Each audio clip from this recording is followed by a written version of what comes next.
Bienvenue sur Life IQ avec Lisa, votre présentatrice. J'espère que vous allez très bien et c'est un plaisir encore de vous avoir cet après-midi. Pour tous ceux qui visionnent cette vidéo, vous êtes là très bienvenue. Alors, dans cette petite vidéo, je vais essayer d'analyser un peu la politique en Côte d'Ivoire.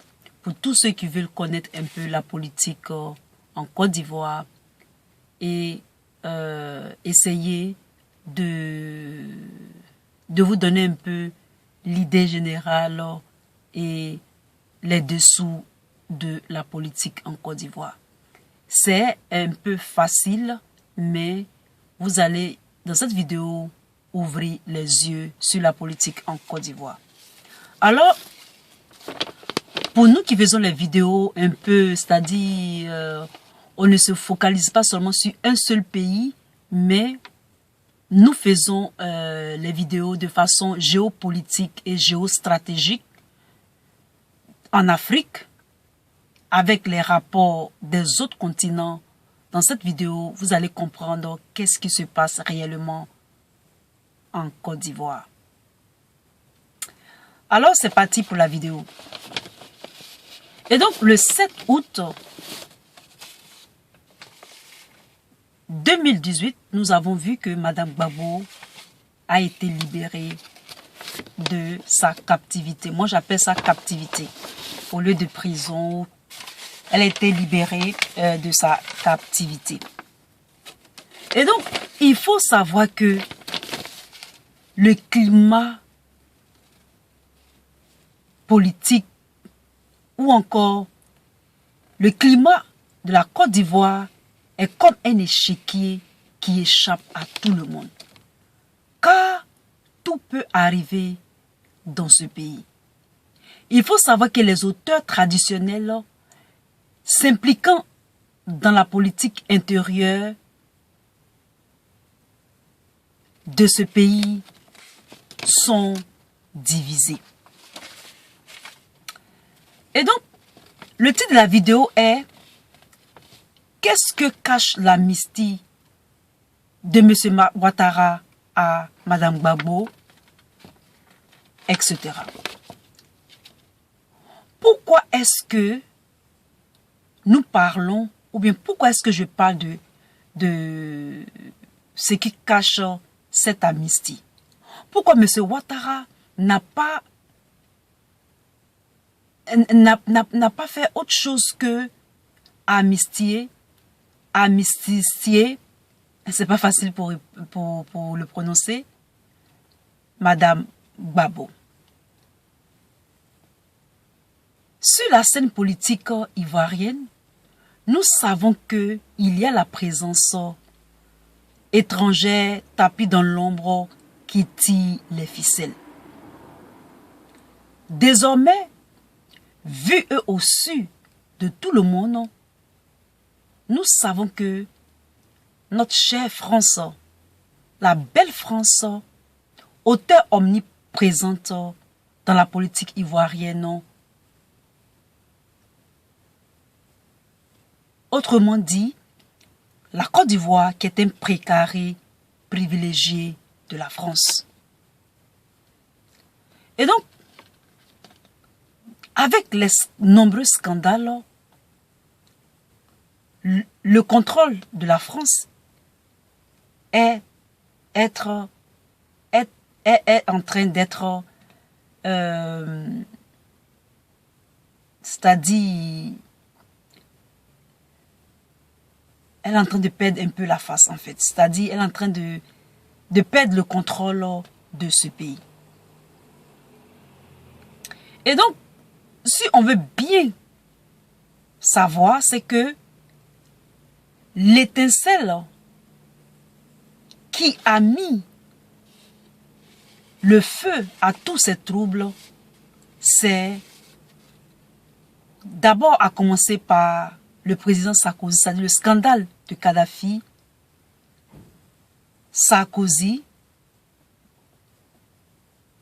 la mèche de feu a touché Bolloré et Bolloré, l'Afrique centrale, et autres. Nous avions dit que, si vous suivez mes vidéos, nous avions dit que c'était un clan d'amis. C'était vraiment un clan d'amis. Et donc,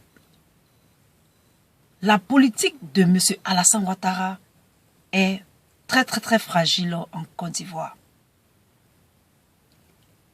Les prisonniers, plus de 6 ans, sont encore en prison, y incluant M. Laurent Gbagbo à la CPI. Les maisons cassées, les inondations, la corruption, etc. Tout cela, les cyberactivistes sur les réseaux sociaux qui ne faisaient que dénoncer, empiraient toute la situation de M. Ouattara, c'est-à-dire de sa politique en Côte d'Ivoire. Les imams même qui sont emprisonnés. Et donc, tout cela, ça avait pris vraiment, la boule de neige a commencé à continuer. Et cela a fait que l'Europe, c'est-à-dire la France ne voulant pas être salie, puisque la France, qui dit France, dit Union européenne.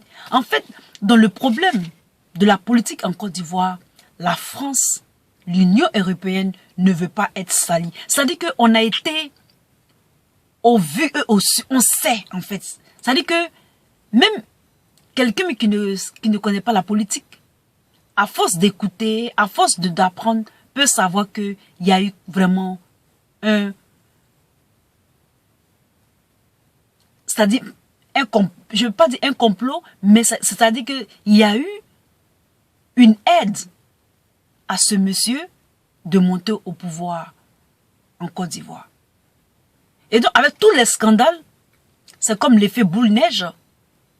Kadhafi étant mort, Sarkozy étant démasqué, Bolloré étant démasqué, forcément, Alassane Ouattara ne peut pas rester au pouvoir.